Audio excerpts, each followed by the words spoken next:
บายดีมื้อนี้บ่าวน้อยก็จะได้ลงมาทุ่งนาเพื่อดำนาซอยประตูกรรมเนาะ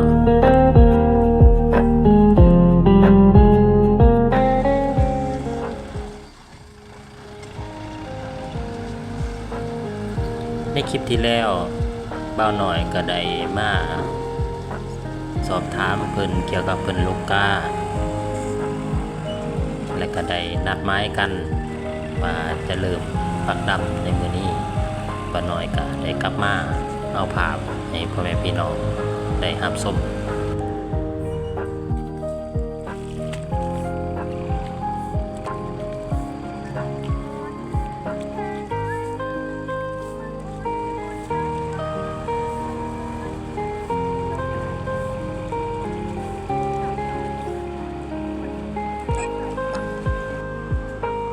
การเฮ็ดนาถือว่ามีความสำคัญต่อคนเฮาในการดำรงชีวิตเพราะเขาที่ได้มาจากการเฮ็ดนาก็จะได้นำมาเลี้ยงชีพเป็นอาหารเขาถือว่าเป็นอาหารหลักในการดำรงชีวิต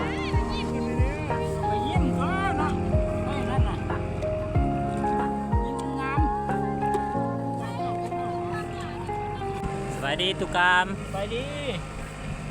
ไม่ได้มาเด้อรับที่แล้วมือสวยเด้อได้จักไห้แล้วมื้อนี้นี่ได้ให้เครื่องแล้ว ไห้ครึ่งเป็นมือทำอิฐของการปักดำมือน้ำอีกหาก็ดำหาก็ลุงดำที่เห็นหลายคนนี่มาแต่ไสแน่นี่นี่ก็นี่เป็นลูกนี่ก็พี่น้องลูกหลานนี่แหละเพิ่นมาตุ่มมาซอยกันเนี่ยพี่น้องนั่นแหละมีคนอื่นเป็นบ่ได้จ้างได้ไม่จ้างมีแต่พี่น้องไก่เคียงในขอบในครัวเพิ่นนี่แหละมาซอยกันมื้อนี้เพิ่นก็มือทำอิฐของการลงปักดำ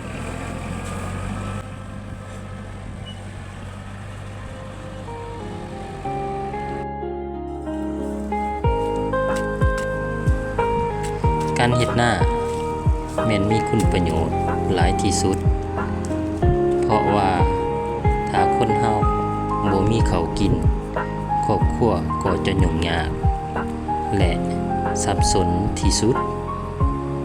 ฉะนั้นการเฮ็ดนานี่เฮาจะมีข้าวกินและชีวิตก็จะดีขึ้น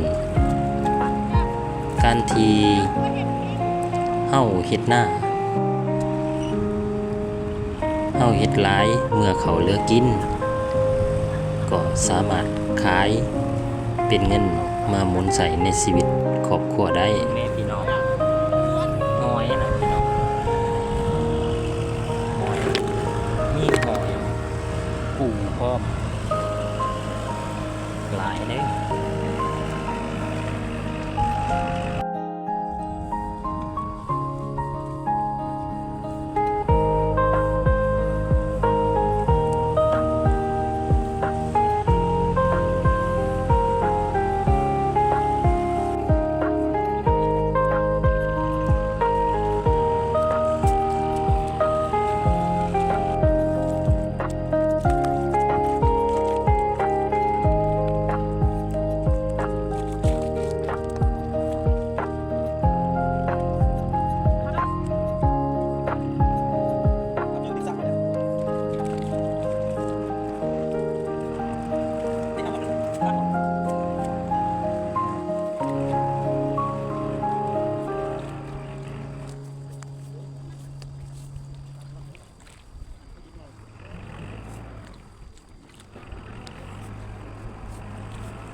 พี่น้อง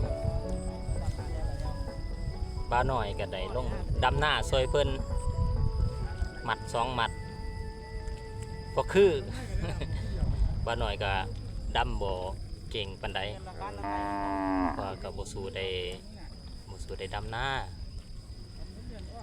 มีแต่พี่มีแต่น้องเฮ็ดก็นี่แหละชีวิตชาวนาหลังสู่ผ้าหน้าสู่ดินทุกอย่างลำบากแน่ใดก็อดเอาแหละเพื่อคนที่ได้รับเพื่อได้มีข้าวกินแต่ชาวนาเฮาก็มีความสุขอย่างหนึงตอนนี้ก็เที่ยงแล้วเนาะได้เวลาพักผ่อนกินข้าวเที่ยงป้าน้อยก็สิได้กลับขึ้นแล้วเพิ่นก็ยังดำซ้ำน้อยหนึงจักหน่อยเพิ่นก็ขึ้นคือกันแหละขอบใจพี่น้องทุกผู้ทุกคน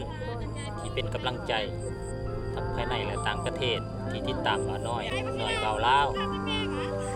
ก็อย่าลืมฝากติดตามกันเรื่อยๆในเด้อพบกันใหม่โอกาสหน้า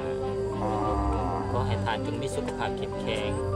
ผลสำเร็จในหน้าที่การงานเฮ็ดเวียกงานได้ก็ให้ผลสำเร็จตามความมุ่งมั่นปรารถนาป้าน้อยจะได้ลาไปก่อนบ๊ายบาย